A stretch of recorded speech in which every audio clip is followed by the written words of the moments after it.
Guys তোমরা দেখো আমার নানুর বাড়ির অবস্থা। নানুর বাড়ির মধ্যে কি একটা অবস্থা হয়ে আছে, ঘরের মধ্যে সবার ঘরের সেম অবস্থা, একদম সব কিছু ডুবে গেছে, একদম পা অবধি ডুবে গেছে। কি একটা অবস্থা, জিনিসপত্রগুলো সবাই কিভাবে করে রাখছে, কি একটা অবস্থা হয়ে আছে, এখনো কমে নাই পানি, কি একটা অবস্থা।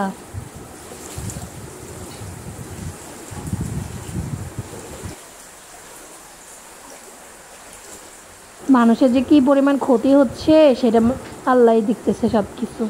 কবে যে এগুলো ঠিক হবে, আমার মনে হচ্ছে যে এই পানিগুলো শুকাইতে মিনিমাম 1 মাস তো লাগবেই। কি একটা অবস্থা হয়ে আছে, পানি আর পানি ঘরের মধ্যে।